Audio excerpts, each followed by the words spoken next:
Hello, my name is Zachary Williamson, and welcome back to Beat the Rake DFS.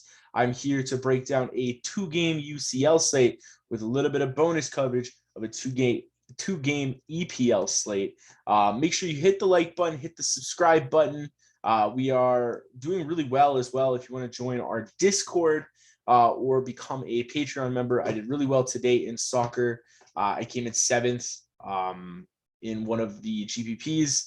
Had a lot of United floor, was able to get Lodi in there, had a bunch of Ajax floor, and then played Vladicimos, who scored 14. I kind of got bailed out with a win. Didn't expect Benfica to go through, but it worked out. So anyway, let's head in straight into the slate. Again, hit the like button, hit the subscribe button. Helps us grow the channel. So with this game, we have this slate, we have Juventus and Villarreal 1-1. Away goals don't matter, just a reminder. So there's 1-1. Winner goes through the next round to the quarterfinals, and loser goes home. Lille down 2-0 to Chelsea at home. Again, winner goes home, through, and losers goes home. So I expect Chelsea to be able to handle Lille. And this Juventus and Villarreal game is going to be really interesting. If this is the lineup, it'll likely be majority of one Cuadrado on set pieces. If you see Paulo Dybala, he's in the squad, but he's been out, so I don't know if he'll start or go like a full 90. I think he'll probably be used as like a sub later on, especially if we see towards extra time. But Cuadrado will have sets. Dusan Vlahovic has been really doing quite well. He scored in the reverse fixture. Juventus has got some okay pricing. Mostly for me, I'm just going to be playing like a bunch of one Cuadrado. Unfortunately, I moved him to midfielder, but I think you still got a lot of him. Unless you see Dybala, he'll have the monopoly of set pieces. I know he didn't really do much in the reverse, but Villarreal at home really held possession. And I expect Juventus to kind of counter. So we do have Sandro out. They have Sandro in here. I think you might see Pellegrini or Desciglio. Desciglio at 4,900, I think, is in play. Had a decent first slate, if you will. I don't know. There isn't much from Juventus outside of Juan Cuadrado, Dybala, Vlahovic. If you wanted to convince me to play Morata, you could. But I guess Locatelli as well. But Locatelli is not a great fantasy scorer, especially in this Juventus side. So we'll see what happens on the Villarreal side. Villarreal, very cut and dry. It's going to be Parejo taking most of the set pieces. And I wonder if they fixed it, because the last time we had this, we had no forwards because nobody was midfield forward eligible. So Pino, he didn't play in the first game. So no, they didn't. Lo Celso playing a forward role is still midfield, which sucks. But if you see, I think you do see Pino at 5'2", he becomes one of my favorite second forward options, if you will. I think you can play Parejo at 7'7". He had a great first slate. He scored the goal for Villarreal. I don't know if you see that, but his floor is very high. Like I said, he takes a lot of the sets. Pedraza and Juan Foyth are okay. Foyth is always cheap, going to get you 5 to 7 DK points, and that's about it. This slate is not as fun as today's slate, where there was just a lot that you could do, and a lot of floor and a lot of fun. Rulli and Szczesny, take some shots if you want. The first round, I played Szczesny a bunch, and unfortunately he would. So Juventus was leading in most of that game, and Villarreal ended up tying it, but neither team had a lot of shots. I expect Juventus to hold a little bit more possession in their home building though, and The next game is Lille and Chelsea. Lille, Jonathan Bamba took everything last time, had a great game. They actually took it, like it's very unfortunate that Lille is where they are, 2-0 down, because they actually took it to Chelsea. Like if you look at the stats for that fixture, if you will, I don't think Chelsea deserved to win that game. There's some clinical finishing, maybe some overplay by Lille, but you expect Chelsea to dominate possession. It was like 49-51. Didn't have Chelsea didn't look great. Ziyech took everything in that game, but yeah, Bamba took almost everything. I thought there might have been a split with Renato Sanchez and Bamba. I don't expect Sanchez in. I think he might be injured. Yeah, so he's out, and that means Jonathan Bamba is really good. Another guy I played a lot of was Leo Jardim. He did okay, broke even. I think the only goalie that actually got there was Mendy, and it was the expensive one. At 5.4 though, Mendy's probably way too cheap. Just looking at this, goalie pricing is usually pretty weird, but Mendy at 5.4, you expect that's $500 too cheap in my opinion. So anyway, yeah, you could maybe take some shots at Jonathan David. I think Bomba's okay at 6,000. But that's it from Lille. There isn't much. If you want to get to Chelik, I think he's really cheap, and he had an okay first fixture at 7 points. But yeah, I think this is gonna be a pretty low scoring affair. If you see this lineup from Chelsea, I don't expect Reece James in. It's 2-0. It's a late test, but they don't have the push, if you will. If you see this, I expect Mason Mount to take most of everything. Maybe you get one or two from Alonso, but Mount becomes definitely the cash midfielder. Yeah, makes sense.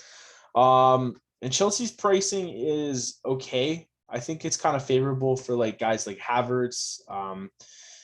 Mount is usually 10,000 on the EPL slates.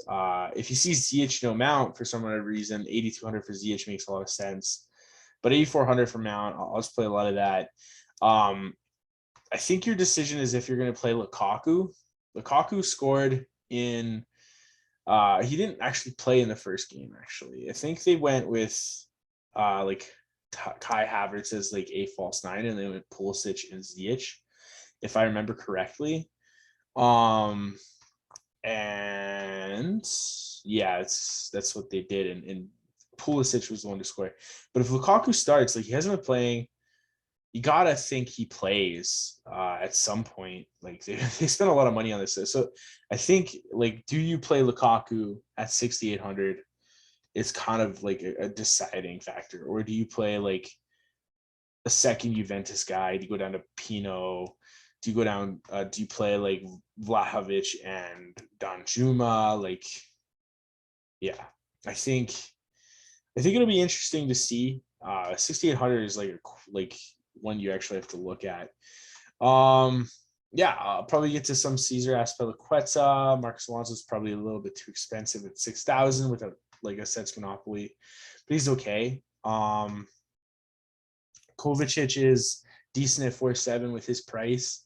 But yeah, this price seems a little tight. It's not like today you could have done anything. Yeah, let's just quickly try to build a quick lineup based on what we expect here. With that, you'll look at probably playing Vlahovic at home. I think that makes a lot of sense. And then you want to play Mason Mount. And what I'll do is I'll put Pino in there because he's good. He's a good fantasy guy for 5,200. He only played 1 minute, but he draws a lot of fouls. He's fast. So maybe I'll just play some Yeremy Pino. Play one Quadrata, and now you're sitting here what do I do? See, the thing is normally you have to point a goalie, but I think I'll just play Mendy. There's a lot of defenders that I'm trying to squeeze in.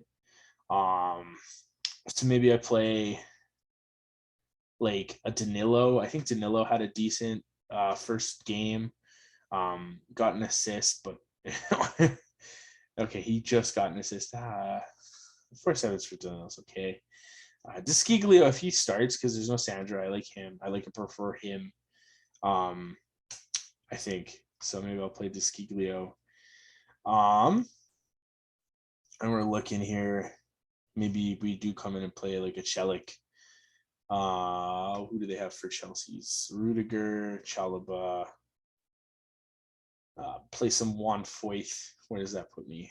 If I put Juan Foyth in there, can I get to Pulisic? Just trying to get to Parejo at midfield. Let's see if I just squeeze him in, if I can even do that. 2,800 defender. Cellini, if he starts, I don't know if. Okay, he is probably going to start Cellini. Get a header, random header goal, decent in the box. Oh, they have Rugani and Delate. Let's just see. I mean, if you see Cellini, that makes some sense. Don't know if I want to play like a Villarreal. I mean, Pau Torres is okay. Where's Torres? Just short. Whatever. We'll figure it out. Anyway, guys, that is the UCL content. Let's go through and find some EPL. I don't know how much of the EPL I'm going to be playing, but Brighton, Tottenham. Tottenham will sit back and sit deep. That's just what they do. They couldn't do that against Man U, unfortunately, but they like to hit teams on the break. Brighton likes to control the ball. Do I expect Tottenham to lose? Probably not, but I expect like Brighton to have most of the ball, with Tottenham being pretty deadly on the counter. With that being said, if you see this lineup, it'll probably be mostly Pascal Gross. Solly March might take some sets, but he hasn't, like, he's only really taking like a couple. I do like Solly March at 5,300 though. If you see McAllister Gross, it'll be like a split. If you see just McAllister, it'll be mostly McAllister. But I think like Gross is 6,100. If he's the only one in, like, he's been stellar. Like, I played him against Newcastle, came through with an assist, had 14 crosses. It was great. Yeah, I'm not a big Mopé fan.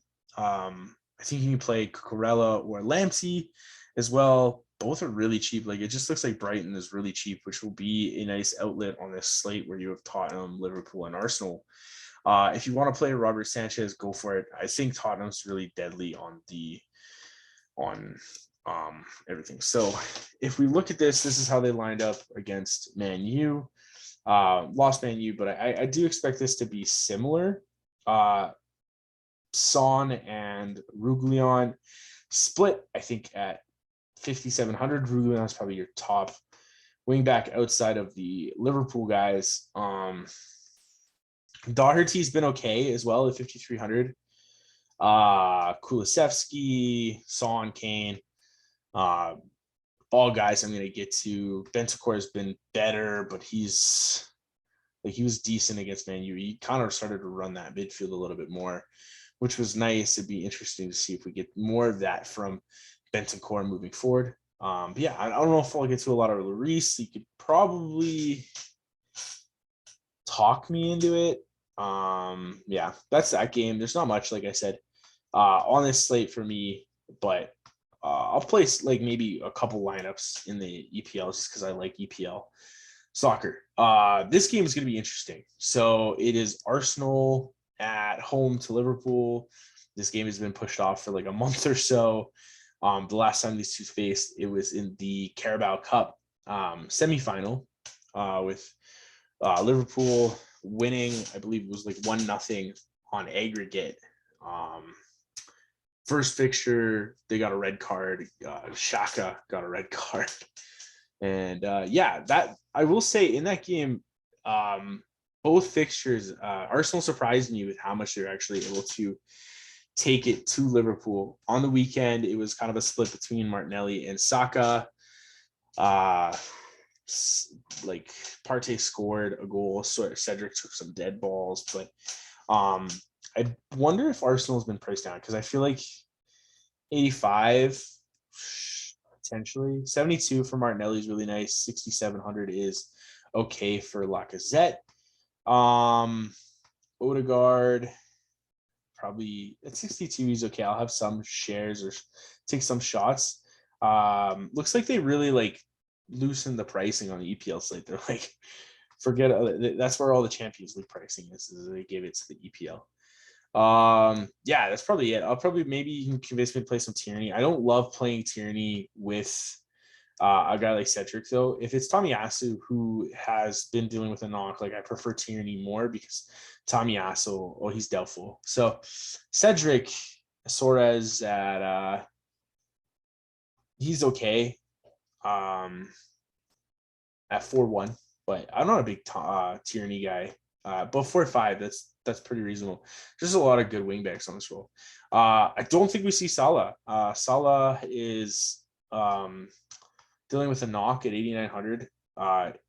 He's expected to be ready, but if he's expected to be ready, he'll probably end up playing actually. So if you don't see Salah, this is probably exactly how they'll line up. Obviously, there'll be a split between TAA and Robertson. On sets, Luis Diaz has looked really good since coming over from Porto. And 7,500, I think he makes a lot of sense. Jota makes a lot of sense. Sadio Mane makes a lot of sense. Like, it's just the Liverpool slate, right? Henderson is probably a little bit underpriced for what he does as long as he's not in the middle. 3,900, I like that. The wingbacks are expensive, but that's okay. TAA has started kind of crossing more. There was a time where you'll remember like a month or so ago where I just said that he wasn't getting there as much in open play value. He's been doing it again, so I think TAA is back in play at 7,800. Robertson is definitely okay. Has that share of sets pieces. If it just happens that all the corners are on his side, you get that value. So build a quick lineup. Let's see if can I go 3 wingbacks here and go TAA, Ruglion, and give me Cucurella. Yeah, give me Cucurella at 4-4. I didn't talk about this, but Ramsdale's too cheap at 4,200. I like him. Good shot equity. Arsenal could always squeak out a tie or a win. Even if they lose, should have a good ability to stop the ball. And then this is kind of like where you're gonna make your bread and butter. Come play some Pascal Gross. Come play.